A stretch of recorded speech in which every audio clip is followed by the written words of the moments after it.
video game was to take the inspiration from the comic books and bring that to the interactive experience so gamers can play as Thor, use his hammer, bring down the thunder and the lightning, just like they experience when they read the comic books as a kid or they'll see in the movie. He is the god of thunder. We really want to express the power that he has as a superhero.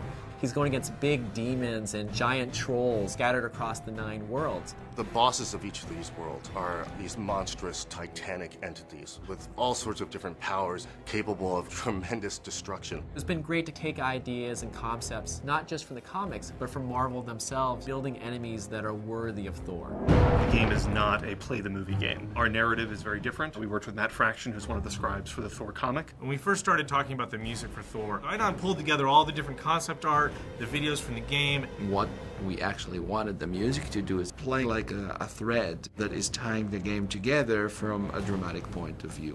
What Onion has done is really bring each world to life and make them feel distinct, but at the same time part of a greater whole. Music is always the emotional dimension.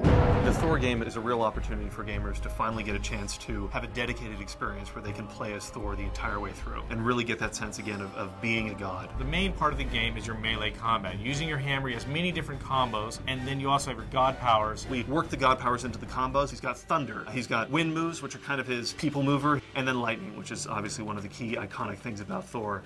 There's a grapple system. Thor literally climbs on top of his enemies in order to get the best vantage point to bring the hammer down. There's something just fun and visceral about playing with a character with a giant hammer, smiting people left and right. It's such a gratifying experience. You know, I think people are going to be really excited about being able to get their hands on it. One of the key things to think about in terms of Thor God of Thunder for the Wii is it's not a port of the next-gen game. It is its own unique game. I don't think the Wii has ever had this kind of title on it before. It's much more action-driven. I want the player to be able to take away the feeling that they were able to wield the power of Thor. A young gamer can just enjoy swinging the Wii remote around, breaking things, and then a more hardcore gamer will be really impressed with the depth of the combat and the depth of the player progression. We've got a few unique levels that don't appear in the next-gen game. We've got our own unique flying levels, which are an entirely different form of gameplay. We feel that you get a better game out of building a project from the ground up rather than bringing it over from a different system. It's given us the opportunity to have unique characters, unique flight levels, and a completely unique ending to the game that features a new experience that you wouldn't get on any of the other consoles.